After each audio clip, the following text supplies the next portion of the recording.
Can President Obama get any Republican votes for a stimulus package?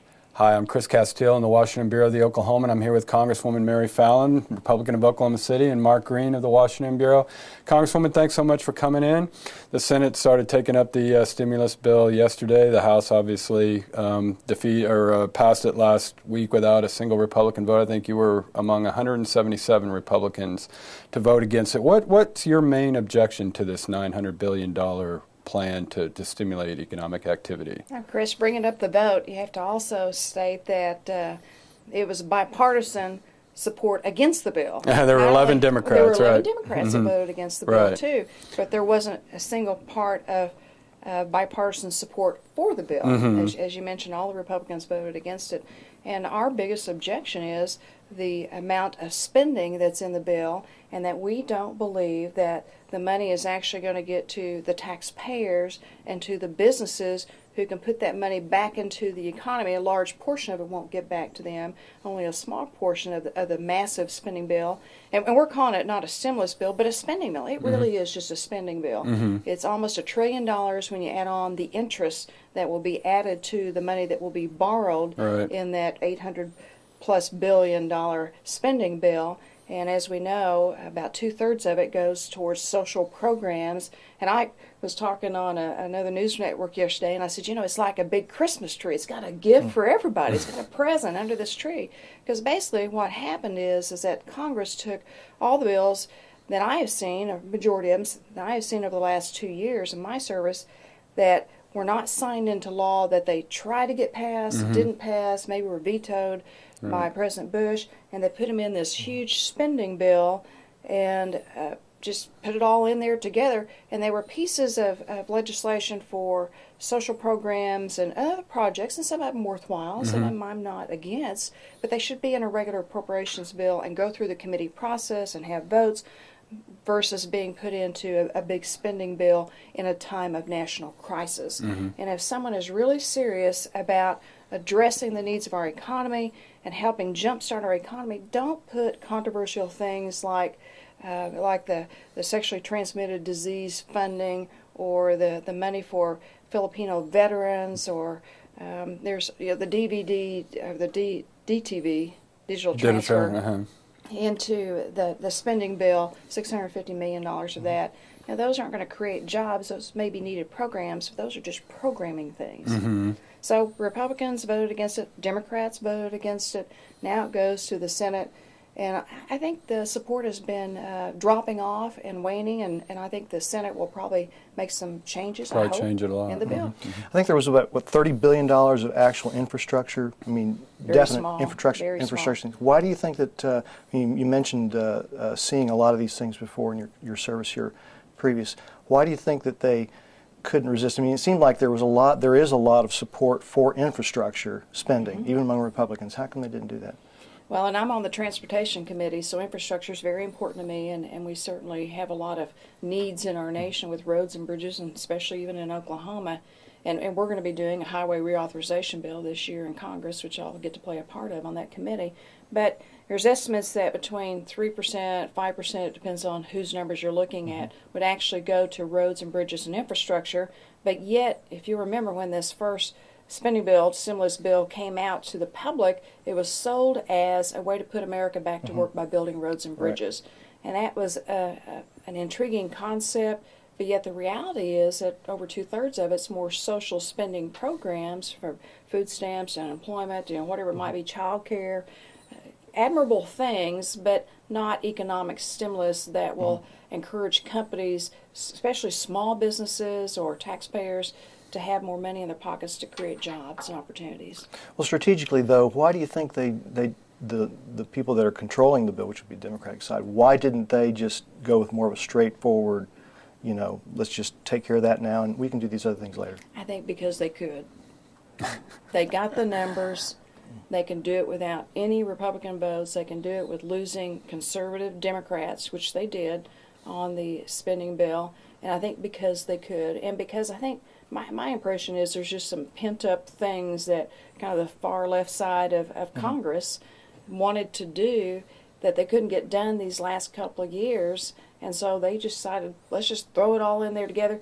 And also, I think they're playing a game. You know, if you take something that is perceived in our nation and even worldwide as being a crisis, anytime you're talking about people losing their jobs, people not having very much money, people losing their homes, businesses, cutting out jobs, or people losing money in their 401ks or the stock market, then that appears to be and is a crisis, and it scares people.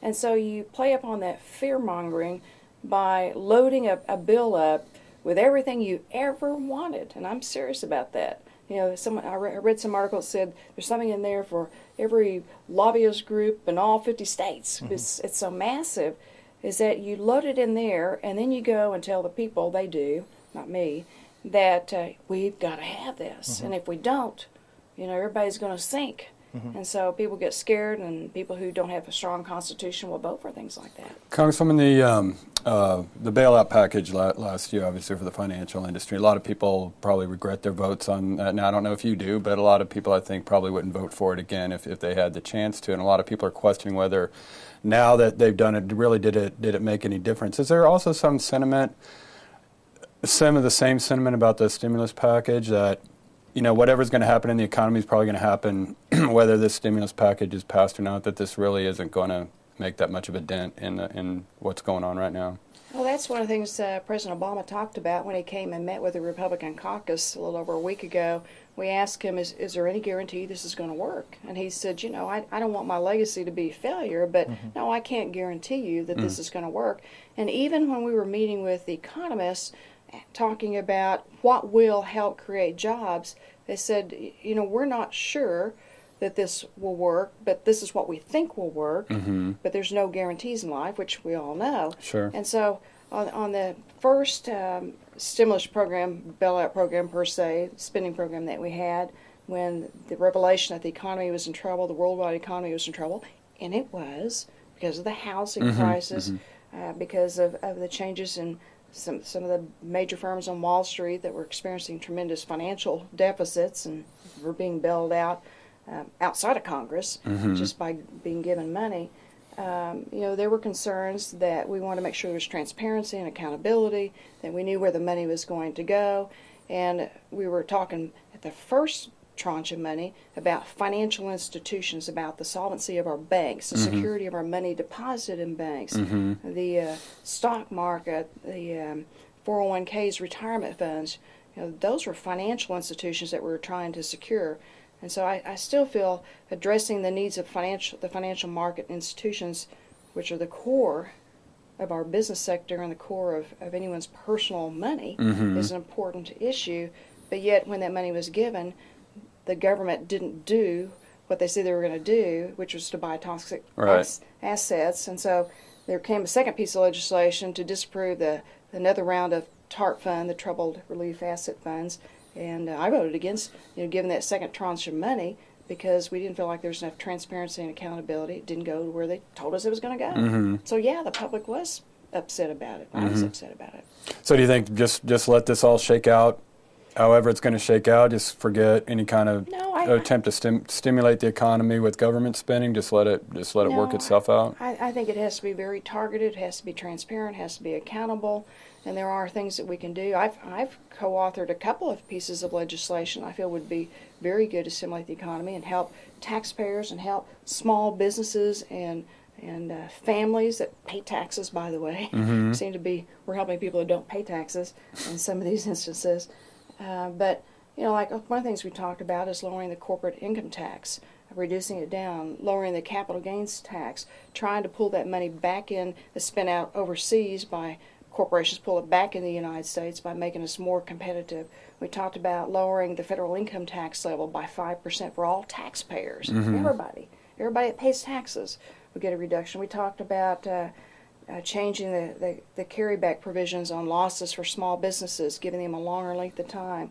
We talked about... Which is in the bill, right? That's in the House bill. Right. We talked about things like for foreclosures and homes, that we would have a tax credit and that we would have a lower interest rate that we would try to encourage around 4 to 4.5%. That's in the Senate bill, this Senate proposal by the Republicans this week. So there are all kinds of ideas out there that would put money into the economy or suspending unemployment taxes, for a while. There are things you can do real quickly that would help immediately. And, of course, the infrastructure on roads and bridges, those are still ideas we've considered. Speaking of not paying taxes, President Obama... I do. I'm caught up. I don't have any problems with that I know of. Well, President Obama's nominee for the Health and Human Services Department does have a problem with that. He didn't pay over $128,000 in taxes. He's now up on the Hill trying to drum up support. He's obviously the second one.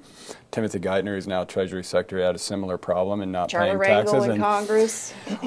What do you think? I mean, do you think this should? I know you don't have a vote on it. Only the senators do. But I mean, would you vote against Daschle based on this?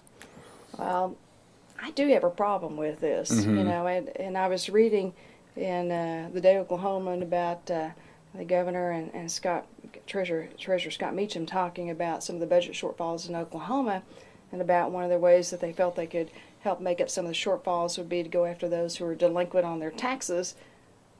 Okay, let's go after the regular citizens who are delinquent on their taxes, but why do we let cabinet secretaries be delinquent on their taxes and we don't go after them? I mean, we actually nominate them, and sometimes they get approved to be in various positions. And I was telling about how one of my fellow congressmen filed a piece of legislation that said that he wanted ordinary people who don't pay their taxes and have a mistake to have the same type of treatment as Congress. Congressman Charlie Rangel, who's in charge of Ways and Means, who writes tax provisions and tax codes and heads up the Congressional Committee on Taxes, didn't pay his taxes for a long time and said he was sorry and got up on the floor and admitted all of his misgivings over a long period of time, years of time. And so this congressman wrote a piece of legislation saying, if you're behind on your taxes, just write on your tax form, I want the Rangel deal. I want to be treated like Congress. So here we have administrative officials that are being appointed in the Obama administration, and then we have congressmen and yet regular folks who probably do have tax issues, whether it's foreclosures on homes, loss of jobs. They don't get the same type of treatment. So, yeah, that bothers me. Congressman, what's your, you mentioned President Obama coming to talk to Republicans about the stimulus. What's your early assessment of his performance, not just in that, but overall, taking into account the nominee problems and stuff? What's your assessment after a couple of weeks of President Obama? I think it's been a tough couple of weeks for him. I really appreciate him coming to the conference and talking to us. I think he should come more often. I mean, if we really want to work together as Americans, not Republicans and Democrats, but as Americans, to solve some of these tough challenges that we're facing, and we should, then we need to have open lines of communication.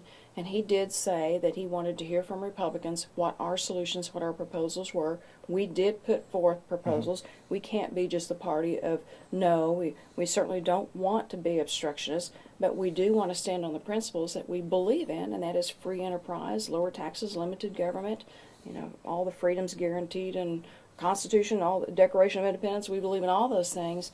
But when it comes to standing upon principle and national debt that we're going to be laying upon our children's future, and my children, those are principled things that we're going to disagree upon. But having him come to our caucus was a great thing. I've been kind of surprised that, I heard Vice President Biden say that there weren't going to be any earmarks in the stimulus bill, but my opinion, some of these massive things that are in there are strictly they kind of look that way, don't they? Projects that are earmarks for certain congressmen. I heard one of our Congress ladies on TV this weekend. She was bragging about how she got $9 billion for her district because she's subcommittee chairman and she's going to create jobs for all the folks in her district. Well, that sounded kind of like a pork barrel thing to me. I mean, she admitted it right on TV and was happy about it. So, I've been disappointed that rather than the president step up and say, look, people are losing their jobs. People are concerned about their homes. People are concerned about paying bills. People are feeling the tightening. People are concerned about the national debt and what's going to be left for our children to pay years and years and years from now. Let's sit down together. Let's find some common ground. My party, his party, if I were him, I would say to the Democrat Party, don't load this bill up with ridiculous things, which they did. But yet, he knows that, and that happened. Congresswoman, thanks so much for coming in this morning. We really appreciate it. And look for more on the stimulus package and other happenings in Washington in the Oklahoman.